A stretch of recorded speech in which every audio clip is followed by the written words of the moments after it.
दाल का भगोना ही गिर गया। क्या बना रही के हड्डियां का लारी मारो। बचपन गरीबी यकीने में गुजरा, लेकिन मैं खुद के बल पे कुछ करना चाहती हूँ।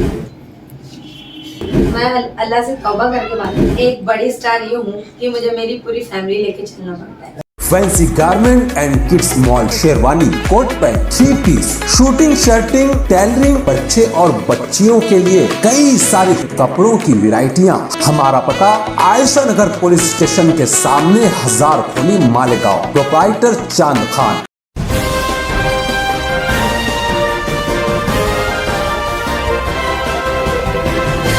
मानव समाचार, मानवता के हक में। इस्तकबाल है आपका मानव समाचार में। मैं हूं अब्दुर्रहमान। मालेगांव शहर में फिल्में बनने की तारीख काफ़ी पुरानी है। अगर हम बात करें पहली फिल्म की तो 1972 में कातिल खजाना ये फिल्म बनी। 1994 में एक फिल्म आई थी, फिल्म का नाम था ज़रा सी जिंदगी। उसके बाद भी कई टाइटल मालेगांव शहर में आए, जिसमें 2000 में बनने वाली मालेगांव की शोले ये फिल्म बहुत ज़्यादा हिट हुई, बहुत ज़्यादा सुपर हिट हुई और इसके बाद बाहर की कंपनियों की निगाह पहुंचने लगी। आज मालेगांव शहर खानदेशी फिल्मों के लिए पूरी दुनिया में फेमस है। खानदेशी फिल्में आज बहुत ज़्यादा उरूज पर है, मगर आज मैं बात कर रहा हूं मील के उस पहले पत्थर की जिसने मालेगांव शहर ही नहीं बल्कि पूरे खानदेश में सबसे पहले खानदेशी फिल्मों का आगाज़ किया। जब बात करते हैं हम खानदेशी फिल्मों के सुपरस्टार आसिफ अलबेला की, जिनके बहुत ज़्यादा चाहने वाले हैं, बहुत टाइटल उनका फेमस हुआ और लोग टूट पड़े उनकी एक झलक पाने के लिए और उस शख्स ने उरूज के आसमान को छुआ। वहीं उनके साथ एक और नाम जुड़ा हुआ था, एक चेहरा और जुड़ा हुआ था, एक सितारा और जुड़ा हुआ था।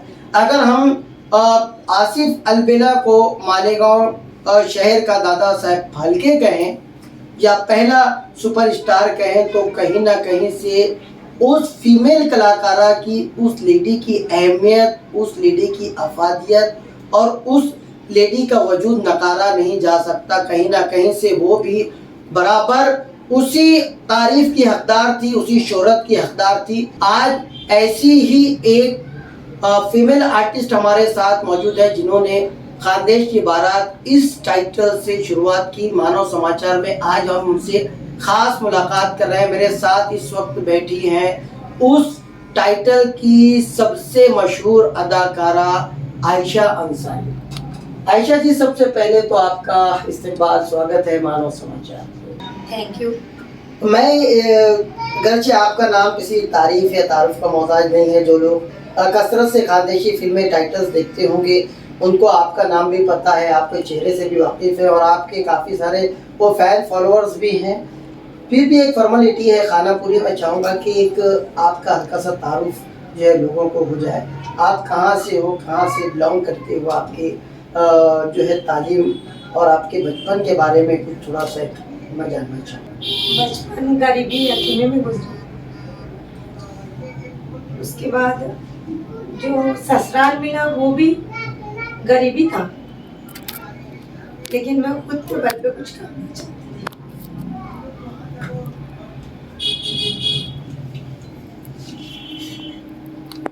अच्छा, आपकी तालीम तो माशाअल्लाह, मैं अल्लाह ने मुझे ऐसा ज़हन बख्शा कि उसका हजारों बार भी सद्दा करो तो कम है। मैं बचपन से लेके जो केजी थी, जूनियर केजी से लेके तो 12वीं तक के महाराष्ट्र में फर्स्ट आई। अच्छा, एजुकेशन में पहला दूसरा नंबर ही रहा और 12वीं के अंदर तो 90% थी मुझे। पूरा महाराष्ट्र में मैं फर्स्ट थी। उसके बावजूद भी गरीबी की वजह से मेरी डीएड बीएड नहीं हो पाई। फिर भी मैंने आगे बीए किया, एमए किया। अच्छा, उसके बाद 1 साल एलएलबी भी की। अच्छा, डबल एमए करने के बाद 12वीं के बाद ही मेरी शादी हो गई। शादी होने के बाद यानी गरीबी की हालत जब मैं देखी, मेरे शौहर थोड़ा शराबी थे। शराब पीने की वजह से वो घर पे बिल्कुल ध्यान नहीं देते थे। तो फिर मैंने सोचा कि अगर अल्लाह ने मुझे हुनर दिया, कला दी है, तो क्यों ना मैं इसका फ़ायदा उठाऊं। तो फिर मैंने खुद ही ईरानी गानों को, ये जो मराठी गाने थे, टी सीरीज कंपनी में मुझे एक अन्ना करके दोंडाईचा में थे, जब उन्होंने मेरी आवाज़ घर में गुनगुनाते एक दिन सुनी, मैं घर में पकाते पकाते, खाना बनाते बनाते अचानक उनका आना, वो मेरे हस्बैंड के दोस्त थे, तो बोले यार अशफाक भाभी की आवाज इतनी प्यारी है यार, बोले तो इन्हें बोले कहीं आगे बढ़ाओ, मैं चाहता हूँ कि इनको टी सीरीज में गवाओ। तो हमारे क्या बात कर रहे हैं ना, तो बोले क्यों नहीं, आप गा सकते भाभी, इतनी अच्छी, बोले आपको अल्लाह ने कला दी है। पहले तो आप बोले चाय बना के पिलाओ, बोले मैं चाय पी उन्होंने। फिर बोले भाभी क्या आप मराठी गाने में ला के दो, आप ईरानी में ट्रांसफर करेंगे? मैंने ट्रांसफर मैं जरूर करूंगी अन्ना, पर राइटर करके आप मेरे हस्बैंड का नाम लगाएंगे। क्या बात। तो बोले ऐसा क्यों? तो मैंने मेरे हस्बैंड भी कुछ कम पढ़े लिखे नहीं है, वो बीए किए है, होशियार है, वो भी एलएलबी फर्स्ट ईयर में थे उस वक्त। तो बोलो मैं चाहती कि मेरे हस्बैंड भी कहीं ना कहीं अल्लाह उनको आगे बढ़ाए और उनका भी नाम हो जाए, तो शायद जो उनकी शराब की आदत है वो छूट जाए।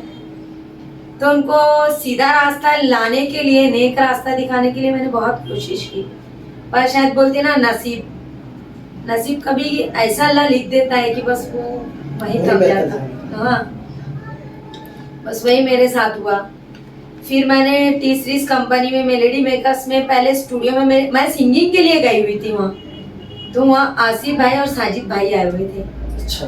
मैं सिंगिंग के लिए गई, तो वहाँ पे जब उन्होंने देखे कि ये लेडी यानी गाने वगैरह बहुत अच्छा गा रही है, आवाज़ भी अच्छी है, खूबसूरत भी है, तो क्यों ना इनको ऑडियो में उठाया जाए।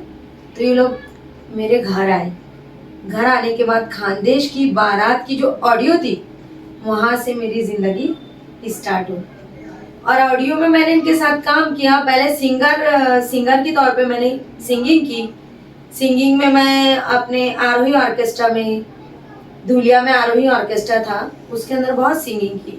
फिर अपने राजेंद्र पिंगड़कर सर है, उनके ऑर्केस्ट्रा में काम की। मैं सिंगिंग की, पूरी गणपति में बुक रहती थी सिंगिंग में, पूरी नवरात्र बुक रहती थी। फिर अपने वेडिंग शो में बुक रहती थी सिंगिंग में। तो वैसे मेरी लाइफ चलती थी, क्योंकि हस्बैंड का तो कुछ इनकम सोर्स नहीं था, तो मेरे ऊपर ही मेरा परिवार था।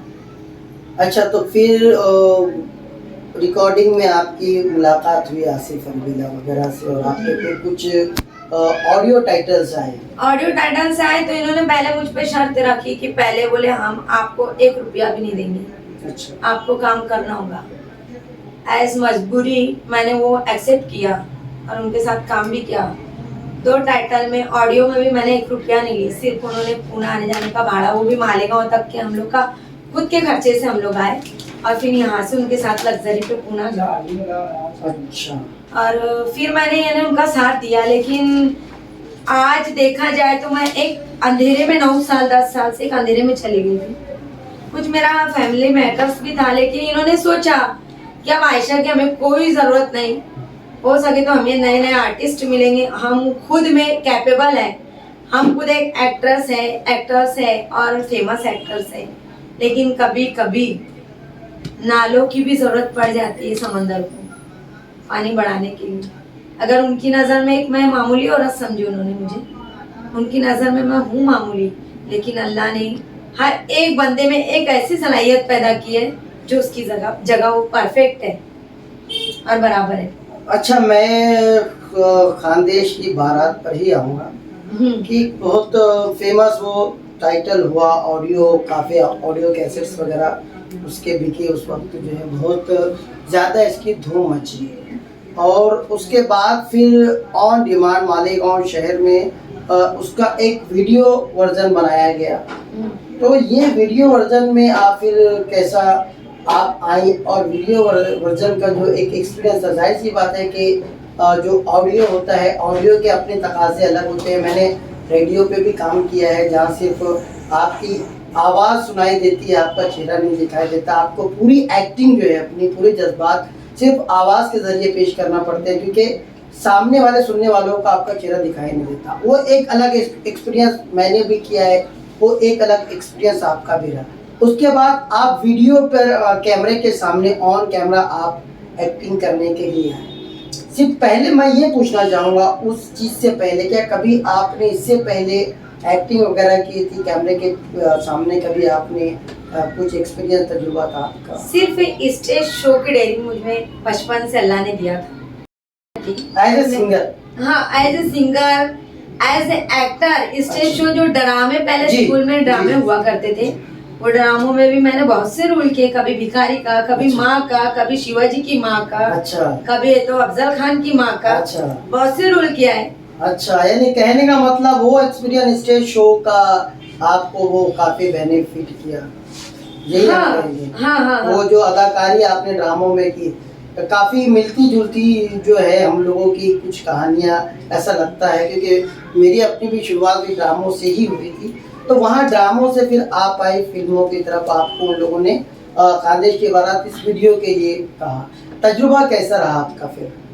तजुर्बा ऐसा कि ये स्टेज पे तो जाहिर सी बात है ड्रामों में वन टेक होता है, एक बार पर्दा उड़ गया तो फिर रिटेक नहीं होता, आपको Yes, yes. गलतियां आपको ही पता होती है, मगर वीडियो में जो है वो रिटेक की भी गुंजाइश होती है और एक एक एक्सप्रेशन को क्लोज कर करके जो है वो दिखाया जाता है।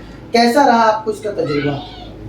माशाल्लाह मैं जब एंट्री की हूँ वीडियोस में, सीरीज वगैरह जब से यानी कि शुरू हुई, तब से जब मैं एंट्री की तो अल्लाह का लाख लाख शुक्र है मेरे पाक परवरदिगार का कि मैंने माशाल्लाह रिटेक बहुत ही कम, पहली सीढ़ी में रिटेक बहुत ही कम हुआ है, और सेकंड थिंग ये कि आज तक रिटेक बहुत ही कम हुआ है। हाँ, कभी कभी मैं खुद की, मेरे डायलॉग्स इतने प्यारे होते हैं, और दूसरी बात अल्लाह ने एक सलाहियत और मुझ में दी, मैं अल्लाह से तौबा करके बात कर रही हूँ कि एक सलाहियत ये है कि ये लोग कभी कभी मुझे स्क्रिप्ट नहीं देते, बस ऐसी सिचुएशन है, यहाँ झगड़ा होने वाला है, मैं ये डायलॉग्स बोलूंगा और आपको इसके आगे का खुद ही बोलना है। अच्छा, तो मैं जिस तरह कादर खान साहब थे हाँ, हिंदी फिल्मों में, उस तरह मैं खुद अपने डायलॉग ऑन द स्पॉट बोलती हूँ और बनाती हूँ और बना के करती हूँ। ये मेरी अपनी मेहनत होती है और अल्लाह के दिए से ये मेरा अपना दिमाग होता है। अब तक कुछ याद पड़ता है कि कितने टाइटल्स आपने वीडियोस के किए हैं? टाइटल तो माशाल्लाह खानदेश की बारात, खानदेश का जवाई, चीचा के घर चोरी, चीचा टपोरी, और अपने चीचा टपोरी बहुत से हुए। अच्छा, यानी इतने हैं कि शायद आप नाम भी उसका हाँ, जो है हाँ, वो- हाँ। खानदेश के एटीएम में हूँ, खानदेश टू गोवा में हूँ, बहुत बहुत है टाइटल्स। और अक्सर ऐसा होता है जो खुद एक्टर्स होता है वो अपनी सीरीज नहीं देखते। अच्छा, आमतौर से हमने देखा था कि जब आपको फिल्मों में, खानदेशी फिल्मों में या खानदेशी टाइटल में आपको जब बुलाया गया, उससे पहले का अगर हम ज़माना देखें, हम लोगों को काफ़ी तजुर्बा भी उस मामले में हुआ। फिर जैसे हम लोगों ने जो है वो मालेगांव की शोले बनाए थे, उसमें मैं खुद भी था, मालेगांव की शान। तो उस वक्त जो है मुंबई से एक्ट्रेस को लाया जाता था, कई बार हम लोगों ने मदद भी की, मेरे काफ़ी सारे दोस्त इंडस्ट्री में हैं, उनके ज़रिए से हम लोगों ने काफ़ी फीमेल आर्टिस्ट को यहाँ पर बुलाया जो एज ए हीरोइन उन्होंने काम किया। आपके आने के बाद ये सिलसिला थमा और आप जो है सबकी पहली पसंद हो गए। फिर क्या हुआ कि उसके बाद आपको जो है वो तकरीबन पीछे धकेल दिया गया? ऐसी क्या वजह थी? कहीं आपकी डिमांड बढ़ गई थी या आप जो अमाउंट मांगना शुरू किया था आपने वो बहुत ज़्यादा मांगना शुरू कर दिया था, या आमतौर से स्टार वाले नखरे शुरू हो गए थे, ऐसा कुछ था? मैं आज आपको ये बात क्लियर कर दूं कि स्टार मैं सिर्फ अपनी जिंदगी में एक बड़ी स्टार ये हूँ कि मुझे मेरी पूरी फैमिली लेके चलना पड़ता है। अच्छा, एज स्टार मैं अपनी जिंदगी में ये रोल अच्छे से निभाई हूँ, और एज स्टार जो मालेगांव में बुलाया गया मुझे, तो जिस तरह मुझे ऑडियो में पेमेंट नहीं दिया गया, उस तरह वीडियो में भी 2 वीडियो में पेमेंट नहीं दिया गया, तो मैं क्या मेरे नखरे उठाती और बताती। और एज स्टार आज तक मुझे सबसे बड़ी बात कि मेकअप करना नहीं आता। अच्छा, अगर मैं ऐसी स्टार होती तो आप बताइए रहमान भाई कि मैं कितने नखरे उठाती। और आज तक मैंने उनको कोई डिमांड नहीं किया। एक अंसारी होते हुए भी मैं खानदेशी इतनी अच्छी माशाल्लाह बोल लेती हूँ हाँ। कि खानदेश के लोग आज भी मुझे पहचानते नहीं कि मैं अंसारी हूँ या खानदेशी। जी, मैं ये तो एक आर्टिस्ट की पहचान होती है कि उनका कैरेक्टर ही उसकी सबसे बड़ी पहचान होती है, और उस कैरेक्टर को आपने बहुत अच्छा प्ले भी किया। और आप दुनिया से बिलोंग करती हैं, तो ऑलरेडी आप खानदेश की बेटी हैं, तो इसके लिए वो चीज़ें तो जाहिर सी बात है कि एक नेचर है वो ब्लड में है ही। थोड़ा सा मैं आपकी एक निजी ज़िंदगी पर आना चाहूँगा, अगर आपको बताना चाहें तो वैसे तो आपने बहुत सारा बता दिया। जैसे आपने बताया कि आपने माशाल्लाह तालीम के मैदान में बहुत नुमाया काम किया है, अच्छी खासी आपकी एजुकेशन है, आप जो है मैं समझता हूँ कि LLB में भी फर्स्ट ईयर आप थी। हाँ। आपके हस्बैंड जो है वो भी फर्स्ट ईयर LLB में थे। मैं ये पूछना चाहता हूँ, दोनों फर्स्ट ईयर में थे, तो ये शादी जो है अरेंज मैरिज थी, लव मैरिज थी, क्या थी कि दोनों ही फर्स्ट ईयर से एजुकेशन? नहीं, बात ऐसी थी कि मैं जो सिंगिंग में घुसी उनके साथ शादी होने के बाद। अच्छा, शादी होने के बाद में उनके साथ सिंगर हुई। अच्छा। क्योंकि जब मैं देखी कि अब मेरे हस्बैंड कुछ नहीं कर सकते और शराब के नशे में दूर, तो फिर मैं सिंगिंग लाइन में घुसी। एक मजबूरी के तहत के कैसे भी जो है। और radio station, Dhulia radio station पे मैंने खुद अपनी गजल लिख के गाई हूँ। अच्छा। ये मेरी गजल थी, कहीं शेर और नगमा बन के, कहीं आंसुओं में ढल के, वो मुझे मिले तो लेकिन मिले सूरतें बदल के। और वो गजल पे मुझे अमरावती से ऐसे जब तो लेटर्स आते थे फैंस फॉलोअर के, तो पोस्टमैन मुझे हर जुमेरात के दिन इतने लेटर्स ला के देता था और बोलता था, दीदी आप फिर से रेडियो स्टेशन पे एक और गजल गा दो ताकि मैं आपके पास और इतने लेटर्स लेके। अच्छा, शोहरत की अगर मैं बात करूं तो भले ही यहाँ पर आपको अवॉइड किया गया हो, बुलाया गया हो, या आपको पेमेंट एक तरीके से दिया नहीं हो, जो आम देखने वाले हैं वो उनके लिए मैटर नहीं करता, उनके लिए तो आप एक स्टार चेहरा हो। कैसा तजुर्बा रहा आपका आपके फैन को लेके? कुछ एक ऐसे वाकयात कुछ आप बता सके जब लोग जो है आपको बहुत ज़्यादा टूट करके मिले हों इस ताल्लुक से, आपके रोल के ताल्लुक से? अभी जस्ट ताजुद्दीन बाबा 100 साल पूरे, उनकी सेंचुरी पूरी हुई सरकार की। आज तक मैं नागपुर नहीं गई थी, लेकिन मुझे वहाँ जाने के बाद मुझे पता चला कि मुझसे भी मोहब्बत करने वाले फैन फॉलोअर्स बाहर गांव में इधर उधर बहुत ज़्यादा है। रहा अजमेर, तो मैं हर मंथ जाती थी पहले, हर छठी पे ख्वाजा साहब के दरबार में मेरी हाजिरी हुआ करती थी। और उनके सदके और तुफैल में अल्लाह ने उनकी दुआओं का ये असर है कि आज मैं आपके सामने हूँ। तो वहाँ जाने के बाद बहुत साल भर से लोग मुझे बोला करते थे, जैना ने उनका चैनल बना लिया, अमुक ने बना लिया, ढमुक ने बना लिया। बाजी आप क्यों नहीं बनाती? खाला आप बनाओ, हम देखना चाहते हैं आपको वापस। मेरे अम्मी आपकी एक्टिंग करती है, मेरा अब्बू उनकी करते, मेरा भाई छोटू की करता, ऐसे लोग मिलते थे। पर बाजी आप करो आप, हम आपको आगे बढ़ाएंगे और अल्लाह आपको बढ़ाएगा, आप में है वो सलाहियत। अभी नागपुर में भी वैसे हुआ, गई तो मैं इतने लोग मिले मुझे, मुंबई के, फिर रहा यूपी के जो आए थे, बहुत दूर दूर के, पूना के, नासिक के। मुझे देखे लंगर खाने के पास बैठे, अब वहाँ पे हम लोग बैठे थे, थक गए थे, आए वैसी बैग रखे, सब जमा हो गए। भाई एक सेल्फी बनती है, प्लीज दे दीजिए ना। ले लो भाई, मैं इतनी बड़ी स्टार थोड़ी हूँ, शाहरुख खान सलमान खान थोड़ी हूँ। नहीं, खुद को कभी नीचा मत देखो, खुद को कभी कम मत समझो। आप है बाजी, मेरी अम्मी से बात करो, मेरे भाई से बात करो, तो बोले आप वादा करो कि अब यहाँ से जाने के बाद 1 हफ्ते में आप आपका चैनल बनाएंगे। तो मैं बच्चों को वादा दे के आई, तो वो सब मुझे घेर के बैठे और आखिर तक नहीं छोड़े, यहाँ तक कि मेरी बैग्स भी उठाते थे, मेरे बच्चों का सारा सामान भी उठाना, और खाला खाला खाला। ट्रेन में यहाँ तक कि हम लोग को रिजर्वेशन टिकट नहीं मिला, तो उन्होंने ट्रेन में मुझे जगह भी ढूंढ के दी कि अच्छे से खाला जाए और उनकी फैमिली जाए, इतनी हेल्प की। और रोज उनका फोन भी आता, उनके अब्बू का, अम्मी का। मेरे हस्बैंड आपके सामने बैठे, आप उनसे भी पूछ सकते। तो उसके बाद है, तो मैं आने के बाद मेरे हस्बैंड से सलाह की, बोले देखो ऐसा ऐसा है, क्या करूं? तो ये बोलने लगे, आयशा मैं आज साल भर से तुझे बोल रहा हूँ कि चैनल बना, पर तू बोलती कि नहीं कर सकते अपन, उसमें खर्चा ज्यादा है। अरे जब अल्लाह रास्ता दिखाएगा तो रास्ते खुद ही मंजिल तक पहुंच जाएंगे, तो कोशिश तो कर।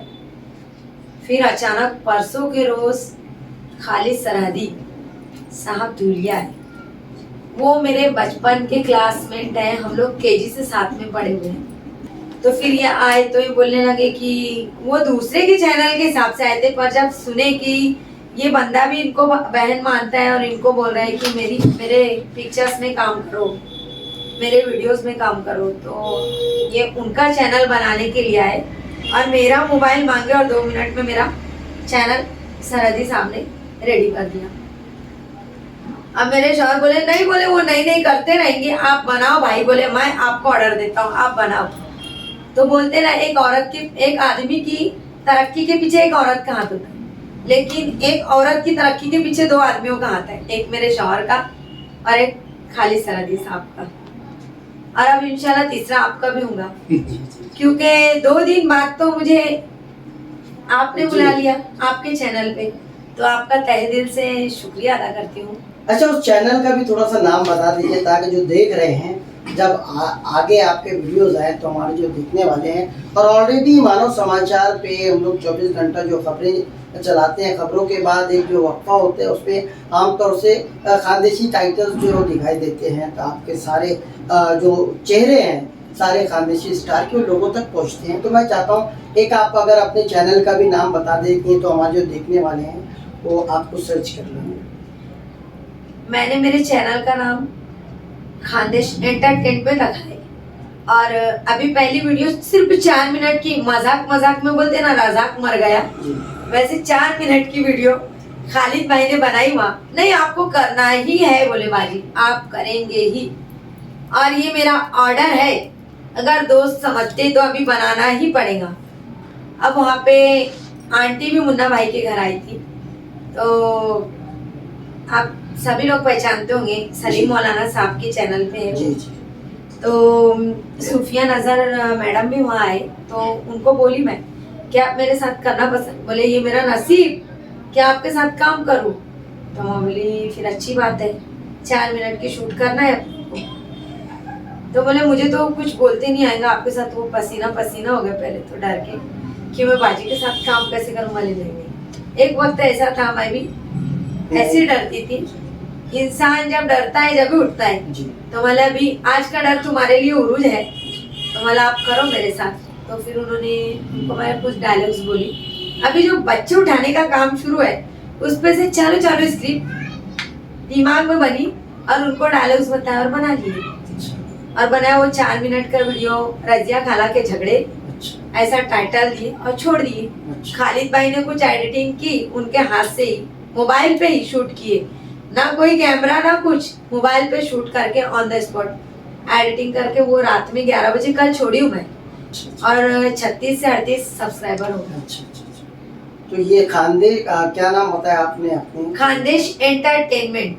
खानदेश एंटरटेनमेंट। आयशा जी, आप आए मानव समाचार में, हमसे बहुत सारी बातें की, आपका बहुत बहुत शुक्रिया। हमारी नेक ख्वाहिशात है आपके लिए, आपके चैनल के लिए।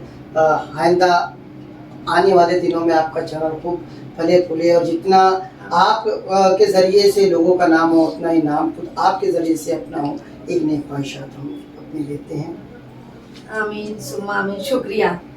तो दोस्तों, एक बहुत ही क्वालिफाइड, एक बहुत ही तालीम याफ्ता ये अदाकारा, कभी हमको भी नहीं लगा कि ये इतनी हायर एजुकेटेड अदाकारा है, मगर कहीं ना कहीं से गरीबी के थपेड़ों में ये जो है वो पीछे होती चली गई, कहीं ना कहीं इनको पीछे किया गया।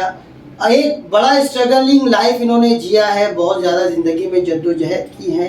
इनकी प्राथमिकता ये थी कि अपनी फैमिली को किस तरीके से जो है उनको अच्छा किया जाए, उनकी ज़िंदगी किस तरीके से खुशहाल बनाई जाए, ये इनकी हमेशा से कोशिश रही। अल्लाह ने उसके लिए मदद भी की है।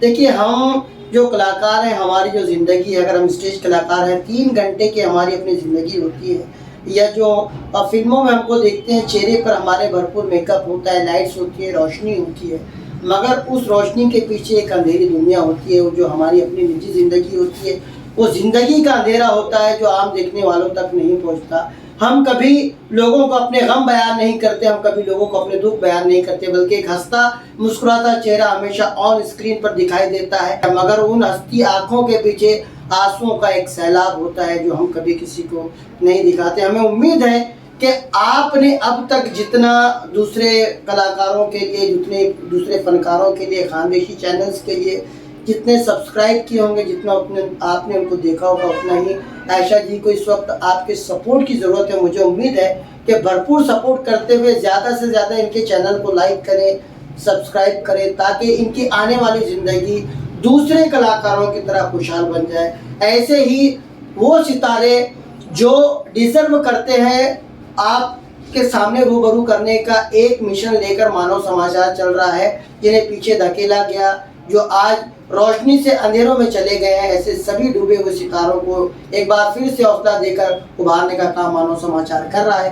देखते रहिए मानव समाचार, सबसे पहले सबसे तेज, हमेशा सच के साथ।